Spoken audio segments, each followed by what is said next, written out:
Selamat berjumpa kembali pemirsa, bersama saya Alexander Komatsu.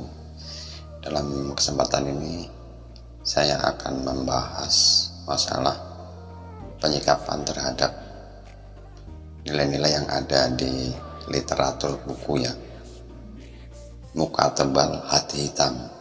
Wah, sangat ngeri sekali ya kelihatannya kalau orang yang bermuka tebal, hati hitam itu ya orangnya pasti saklek atau raja tega lah ya. Tapi dalam literatur buku muka tebal hati hitam itu memang banyak menimbulkan pro dan kontra ya terhadap orang-orang yang membacanya terutama ya. Tapi satu sisi memang plus minus sebenarnya kalau kita sikapin apa yang ada di dalam buku tersebut. Kalau kita bisa sikapi sebenarnya itu adalah bentuk suatu ketegasan atau sikap kita memandang sesuatu, jadi kitanya itu terlihat tegas dan juga tidak lebay. Nah, hal itu yang bisa kita petik ya. Di sisi lain kalau kita memang tegas ya A ya A, ya B ya B, kayak gitu, jadi tidak pelin-pelan. Baiklah pemirsa, akan saya jelaskan ya apa yang ada di buku muka tebal hati hitam. Ada beberapa intisari yang bisa dipetik, yaitu nomor satu adalah uang. Uang itu diibaratkan emas gitu. Uang atau yuan kalau dalam bahasa Cina itu diibaratkan emas atau hal yang sangat berarti banget. Makanya dia dijaga dengan pedang ya, dengan pedang. Nah, seperti itu berarti sangat berharga sekali. Dalam hal ini apa yang kita bisa petik, berarti dia kalau memang susah didapat, berarti kita sebagai bentuk penyikapan dari penggunaan uang tersebut adalah dengan berhemat, beririt. Nah, seperti itu. Tapi satu sisi itu adalah nyaris sama ya antara hemat, pelit, irit. Nah, di sini kita menyikapinya gimana? Ya karena kita punya adat ketimuran, kita gabungin aja. Di satu sisi memang hemat dan irit ini perlu, tapi di sisi lain biar kita tidak terlihat atau terkesan kita pelit, ya kita bagi aja untuk stepnya, dimana kita bisa berhemat atau irit ya, dalam arti untuk penggunaan uang ataupun sikap kita terhadap teman, kita harus bisa membedakan supaya kita tidak terkesan atau terlihat kepada siapapun itu rasa pelit. Nah, ini si A ini pelit ya gitu, itu tidak.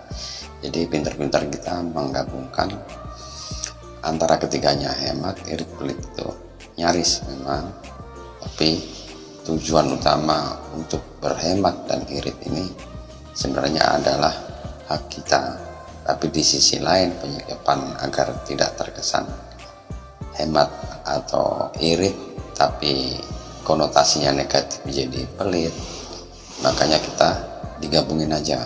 Jadi satu sisi yang perlu diperhatikan adalah kita bisa menggunakannya secara bersama-sama. Dalam arti ada saat-saat dimana kita harus berhemat dan beririt, di saat lain kita harus berbagi. Tapi satu sisi jangan kita suka bosi, itu aja.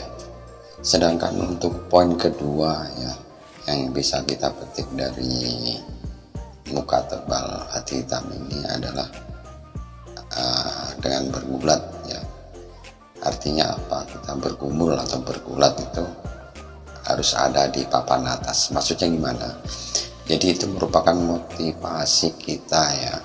Jadi kalau kita bekerja itu juga bukan hanya bekerja keras, tapi harus bekerja cerdas. Nah, itu yang harus ada. Jadi bekerja keras dan bekerja cerdas. Jadi bukan kerja keras hasilnya capek tapi hasil tidak ada, tapi dengan kemampuan fisik dan kombinasi dengan otak. Nah, itu yang akan menjadikan kerja itu semakin ringan dan semakin cerdas, atau bisa menyikapi secara fisik ini menjadi lebih ringan karena otak kita bekerja atau cara-cara kita bekerja, sehingga bisa menjadikan pekerjaan itu lebih berharga, terasa lebih ringan, dan banyak hasil. Sebenarnya masih banyak pemirsa ya poin-poin yang didapatkan dari literatur atau buku Muka Tebal Hati Hitam ini, tapi kita ambil beberapa poin aja ya.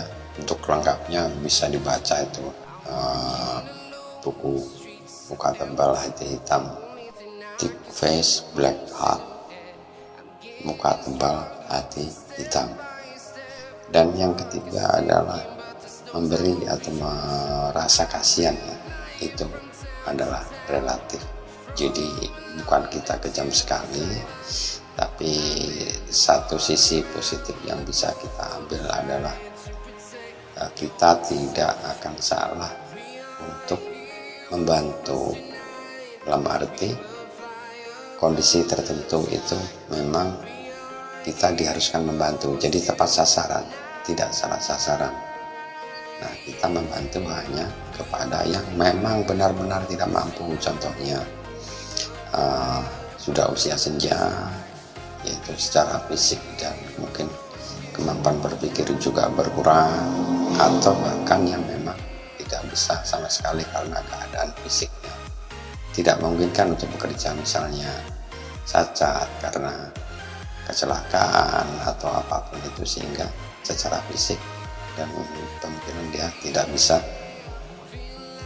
untuk bekerja atau berusaha. Nah, seperti kita memberikan nominal aja ya kepada siapapun, sebenarnya juga relatif, itu juga relatif. Tapi satu sisi itu memang hak kita masing-masing, jadi harus dikawinkan juga ya. Jadi kita harus tidak pelit juga, harus bisa berbagi, tapi jangan lupa untuk berhemat dan irit supaya kita terselamatkan. Jangan suka bosi ya, itu nggak boleh, jangan dipaksakan. Jadi kita memaksakan sesuatu yang tidak pada tempatnya. Demikian pemirsa, semoga video yang kita sharekan ini bermanfaat bagi pemirsa sekalian, dan jangan lupa tuh ditekan tombol subscribe, like, dan share-nya ya, agar dapat update daripada video-video berikutnya. Oke pemirsa, tetap semangat dan jadikan hidup lebih hidup. See you.